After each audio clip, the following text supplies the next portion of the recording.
నమస్తే welcome to మన Penamaluru news వార్తలోని ముఖ్యాంశాలు. ముఖ్యమంత్రి సహాయ నిధి చెక్కులు పంపిణీ చేసిన శాసనసభ్యులు బోడే ప్రసాద్. రాష్ట్ర ముఖ్యమంత్రి చంద్రబాబు నాయుడు తెలుగుదేశం పార్టీ నాయకులు కార్యకర్తలను సమన్వయం పాటించమంటున్నారని కృష్ణా జిల్లా తెలుగుదేశం పార్టీ అధ్యక్షులు బీరంకి గురుమూర్తి అన్నారు.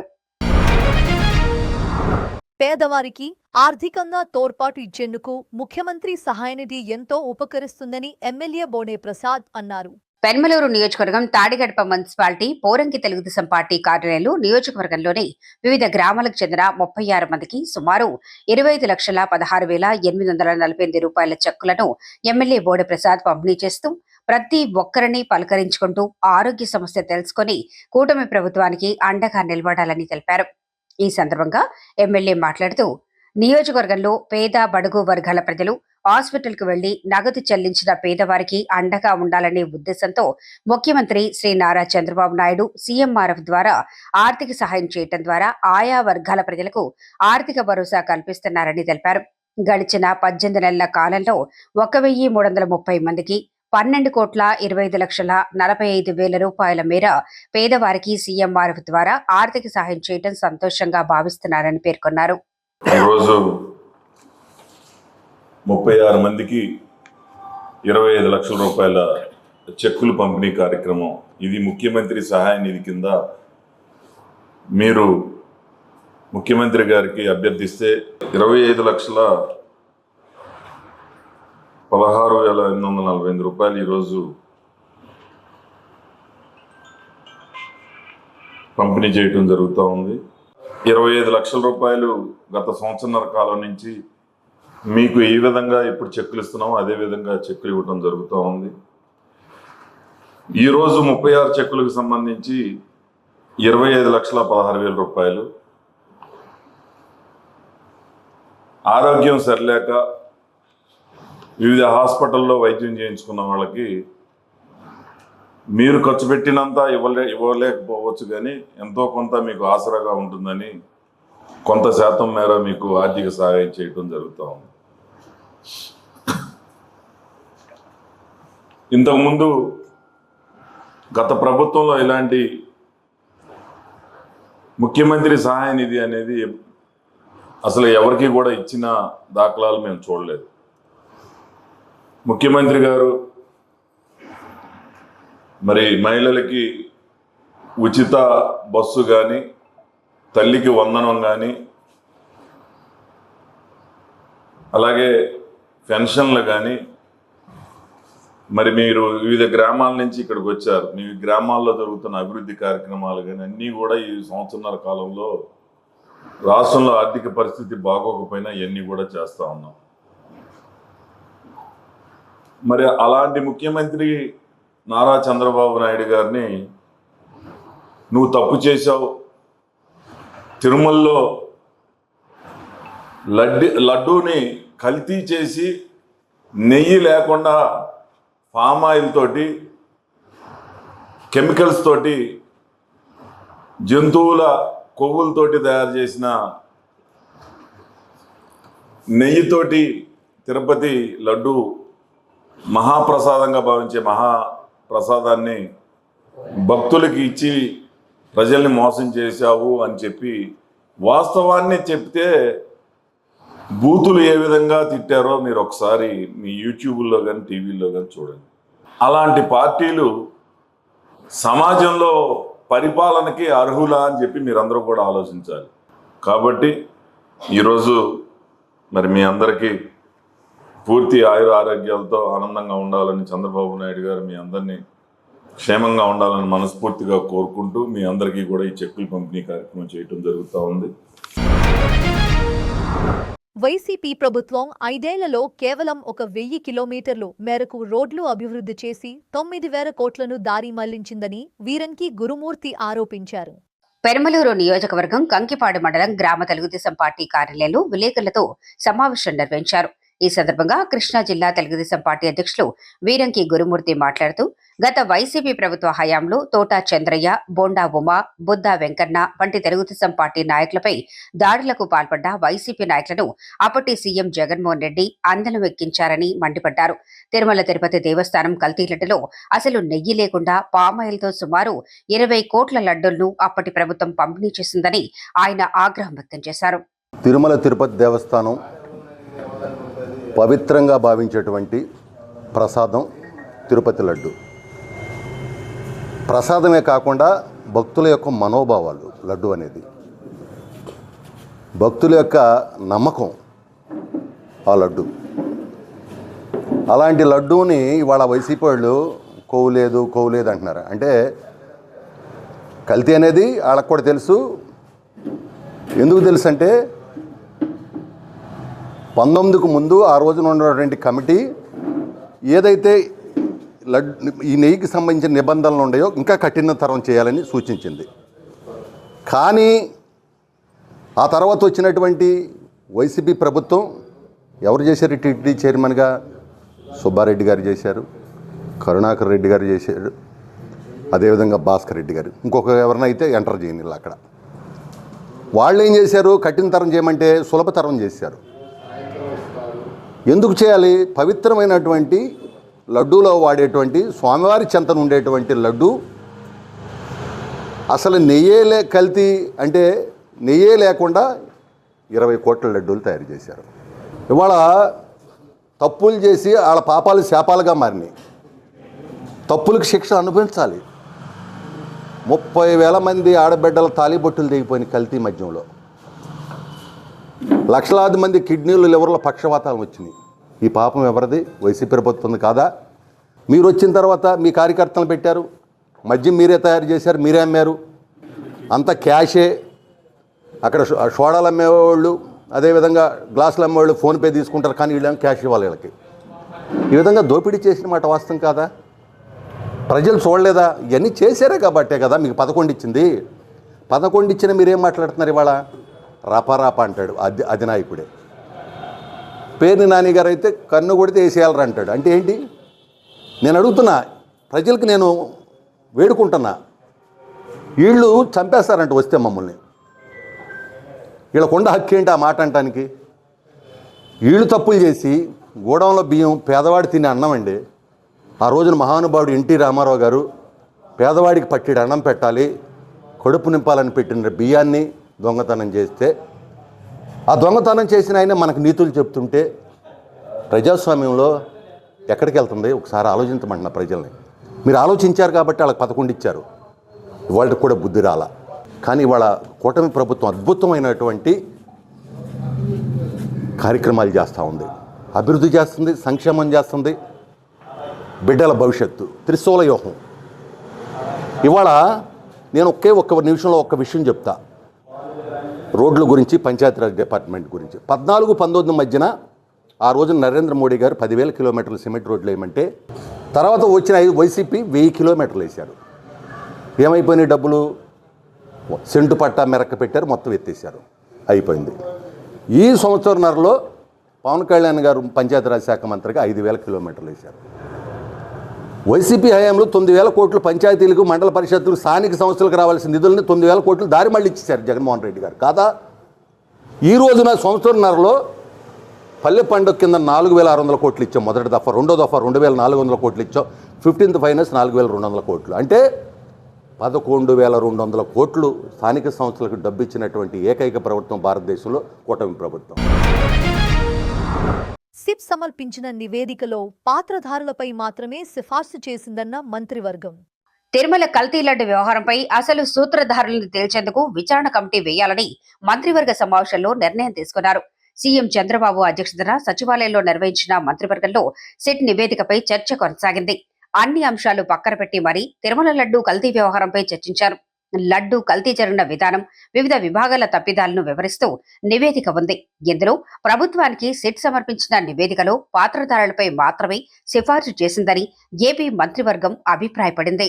గౌరవ ముఖ్యమంత్రి శ్రీ చంద్రబాబు నాయుడు గారి అధ్యక్షతన ఈరోజు జరిగిన కేబినెట్ సమావేశంలో ముందుగా ఆమోదించబడ్డ ఎజెండా విషయాలన్నింటినీ కూడా పక్కన పెట్టి కోట్లాది మంది హిందువుల మనోభావాల్ని గౌరవిస్తూ కలియుగ ప్రత్యక్ష దైవంగా భావించే ఏడుకొండల వాణి సన్నిధిలో జరిగిన మహాపాపం గురించి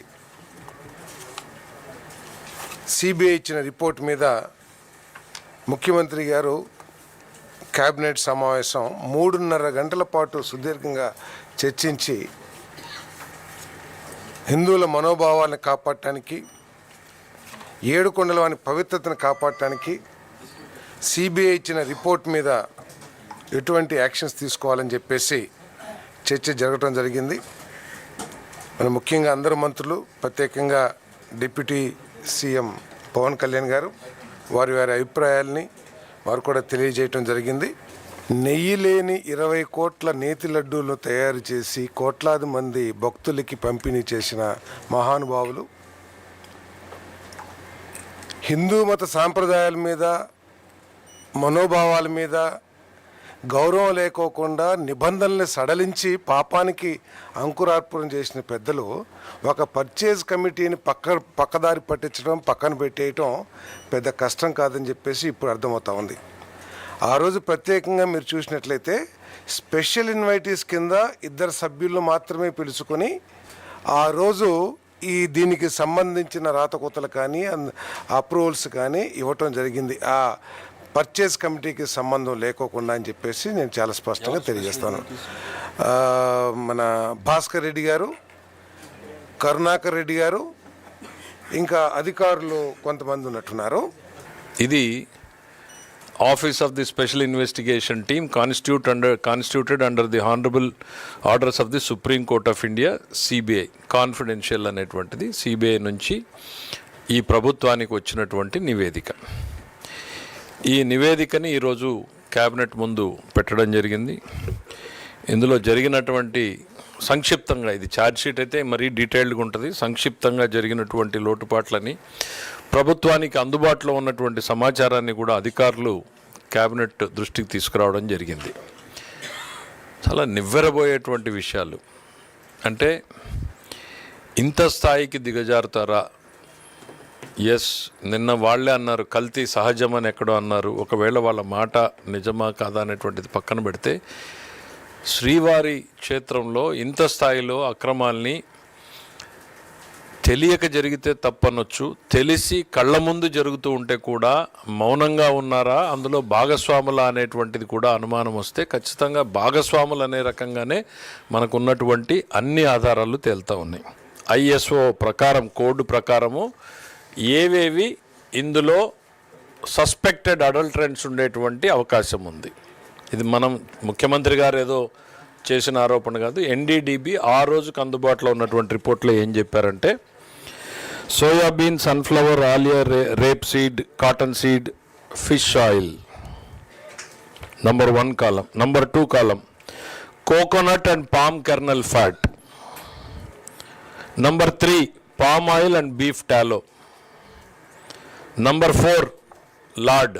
ఇందులో ఫిష్ ఆయిల్ ఉంది, బీఫ్ టాలో ఉంది, లార్డ్ ఉంది. ఇవి సస్పెక్టెడ్ అనేటువంటిది ల్యాబ్ ఇచ్చినటువంటి రిపోర్ట్. దీని ఆధారంగానే గౌరవ ముఖ్యమంత్రి గారు ఆ రోజు మాట్లాడారు. ఇన్ఫ్యాక్ట్ ఆ రోజు సమాజం నివ్వెరపోయింది. ఇప్పటిదాకా ప్రభుత్వానికి అందినటువంటి సమాచారం చూస్తే వాళ్ళు పామాయిలే 58 లక్షల లీటర్ల దాకా కొనడం, కెమికల్స్ ఏంటా కెమికల్స్, ఈ ల్యాబ్ రిపోర్ట్ని ఆల్టర్ చేయాలి అని అంటే ఆ ఏ వాల్యూస్ని యాడ్ చేయడానికి ఏ కెమికల్ వేస్తే అందులో ఆ వాల్యూస్ పెరుగుతాయని కెమికల్స్ కలపడం, కలరింగ్ ఏజెంట్స్, ఫ్లేవరింగ్ ఏజెంట్స్, ఇవన్నీ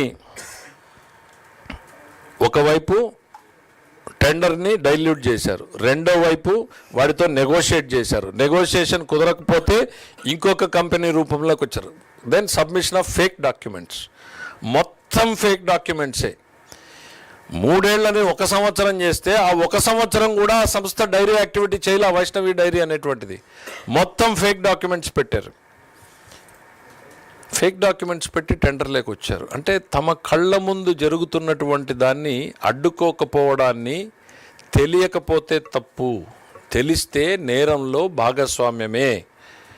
ఖచ్చితంగా ఇందులో ఉన్నటువంటి వ్యక్తులందరూ ఇప్పుడు ఏవైతే రిపోర్ట్లో పొందుపరిచారో వీళ్ళందరూ కూడా ఆ నేరంలో భాగస్వాములుగానే మేము పరిగణిస్తున్నాం as on today. Tirumala Tirupati Devasthanam పవిత్రతని కాపాడడానికి, శ్రీవారి ప్రాభవాన్ని వైభవాన్ని ఏమాత్రం తగ్గకుండా మరింత కట్టుదిట్టమైన చర్యలు తీసుకోవాలి అనేటువంటిది భావిస్తున్నాం.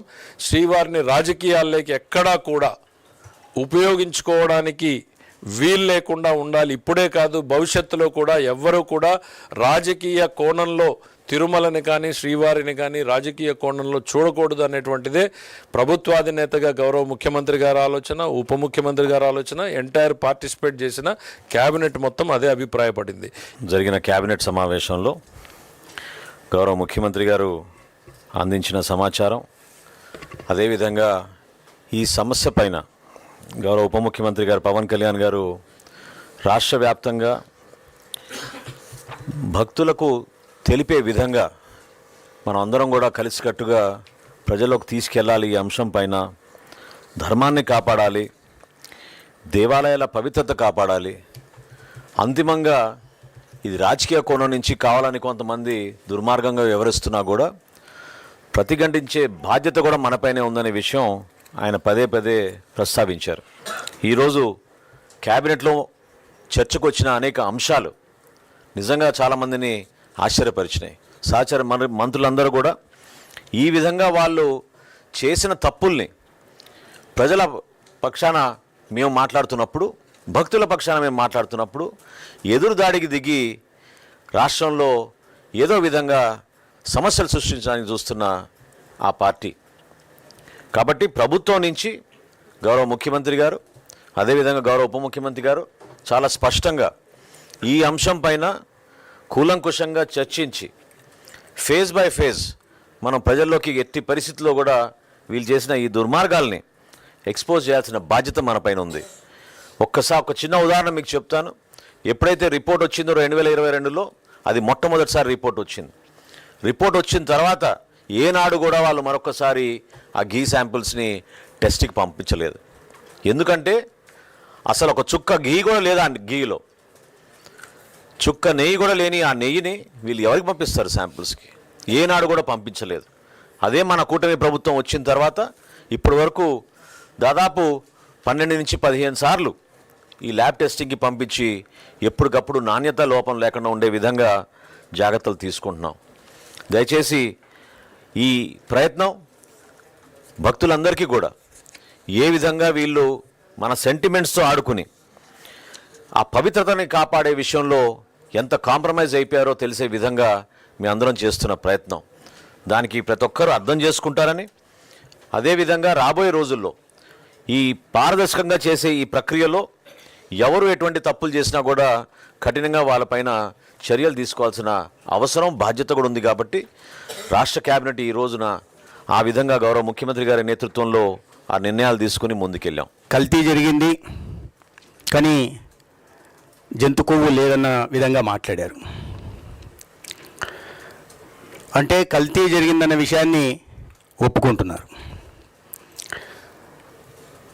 చంద్రబాబు నాయుడు గారు అప్పుడు ఎన్డీడీబీ రిపోర్ట్ని ఆధారంగా చేసుకొని ఆ రిపోర్ట్లో ఉన్న అంశాలనే వారు ఆనాడు ప్రస్తావించడం జరిగింది. అయితే మరి ఆ విధంగా ఆనాడు చెప్పిన విధంగా ఇవాళ లేదు, కల్తీ మాత్రమే జరిగిందన్నట్టుగా చెప్పారు. నేను వాళ్ళని అడుగుతున్నది ఏంటంటే, కల్తీని మీరు సమర్థిస్తున్నారా? కోట్లాది మంది భక్తులు ఆరాధించే ప్రత్యక్ష కలియుగ దైవం వెంకటేశ్వర స్వామికి నైవేద్యంగా సమర్పించే లడ్డులో కల్తీ జరిగిందని మీరు సమర్థిస్తున్నారా, అంగీకరిస్తున్నారా? దాన్ని మీ పార్టీ నాయకత్వం సమర్థిస్తున్నదా? సమాధానం చెప్పాల్సింది. అదే సమయంలో అనేక పత్రికల్లో వార్తలు కూడా వచ్చాయి. మొత్తం సరఫరా చేసిన నెయ్యిలో అసలు నెయ్యే లేదనే విషయం కూడా చెప్పడం జరిగింది. కేవలం పామలిన్ ఆయిల్ కానీ పామాయిల్ కానీ ఇతరత్ర కెమికల్స్ని వాడి నెయ్యిని తయారు చేశారని, దానికి ఇప్పుడే గౌరవ ఆర్థిక శాఖ మంత్రి గారు చెప్పినట్టుగా ఆ వాల్యూ పెంచడం కోసం కెమికల్స్ కూడా వాడినట్టు కూడా వార్తలు వచ్చాయి. అంటే మరి నెయ్యే లేకుండా లడ్డూలు ఎలా తయారు చేశారో కూడా సమాధానం చెప్పాల్సి ఉంది. మామూలుగా మనకి తెలిసినంత వరకు నెయ్యి తయారు చేయాలంటే భగవంతుడు సృష్టి ప్రకారం పాలు రావాలా, పాలతోనే నెయ్యి తయారు చేస్తారని ఎవరికైనా తెలిసిన విషయం. కానీ వాళ్ళ వైఎస్ఆర్సీపీ నాయకత్వం ప్రతిసృష్టి చేయడం, అందరూ దేవుళ్ళుగా తయారైపోయి ప్రతిసృష్టి చేసే ప్రయత్నం చేస్తున్నారు. పాలే లేకుండా నెయ్యిని తయారు చేస్తున్నారంటే ఎంతకు బరితెగిచ్చారో మనం అర్థం చేసుకోవాల్సిన అవసరం ఉంది. మరి ఆ మాట వాస్తవమైనప్పుడు ఈ మాట కూడా వాస్తవం గల సప్లిమెంటరీ ఛార్జ్ షీట్లో సిబిఐ ఏం వేసిందనే విషయం వస్తే దాంట్లో అసలు నెయ్యి ఉందా, చుక్క నెయ్యి ఉందా లేదా అనే విషయం కూడా తెలియాల్సి వస్తుంది. తెలిసినప్పుడు మాత్రం ఖచ్చితంగా బాధ్యత వహించాల్సి అంటూ ఉంటుంది. దీంట్లో ఇది కేవలం అవినీతికి 250 కోట్ల ఇవన్నీ చేయడానికి ప్రధాన కారణం ఏంటంటే దీంట్లో అవినీతి. 250 కోట్ల అవినీతికి పాల్పడే క్రమంలో ప్రపంచవ్యాప్తంగా ఉంటున్న కోట్లాది మంది ప్రజల మనోభావాల్ని దెబ్బతీసే ప్రయత్నం చేశారు. తర్వాత ఈ వాస్తవాలు బయటపడుతున్న క్రమంలో ఇది భక్తుల మనోభావాలతో ముడిపడిన అంశంగా కాకుండా దాన్ని కూడా రాజకీయ అంశం లాగా చేసి తద్వారా మళ్ళీ వితండవాదం చేస్తూ ప్రజల్లో ఒక కన్ఫ్యూజన్ని క్రియేట్ చేసే పని చేస్తున్నారు. మీరు ఈ పార్టీ చరిత్రను చూస్తే ఏనాడు ఆలయ పవిత్రతను కాపాడే ప్రయత్నం చేయలే విషయం మనకు అర్థమవుతుంది. శ్రీ చైతన్య యాజమాన్యం నిర్లక్ష్యం వల్ల మా అబ్బాయిని చంపేశారని పవన్ కుమార్ తల్లిదండ్రులు ఆవేదన వ్యక్తం చేశారు. పెనమలూరు నియోజకవర్గం తాడిగడప మున్సిపాలిటీ కానూరు పోలీస్ స్టేషన్లో సమావేశం నిర్వహించారు. ఈ సమావేశంలో డీఎస్పీ చెలసాని శ్రీనివాస్, సిఐ వెంకటరమణ మాట్లాడుతూ పోయిన నెల జనవరి 30న హాస్టల్ రూమ్ లో ఫ్యాన్ కు ఉరివేసుకుని పవన్ కుమార్ ఆత్మహత్య చేసుకున్నాడు. తల్లిదండ్రులు ఇచ్చిన ఫిర్యాదు మేరకు కేసు నమోదు చేయగా 2025 డిసెంబర్లో పవన్ కుమార్ తోటి విద్యార్థి హేమంత్ కి హాస్టల్లో చెలరేగిన వివాదం కొట్టుకునే దాకా వెళ్లింది. మరలా జనవరి 5న పవన్ కొట్టిన హేమంత్ తోటి విద్యార్థులు కొట్టిన దృశ్యాలు ఇన్స్టాగ్రామ్ లో హేమంత్ పోస్టు చేశాడు.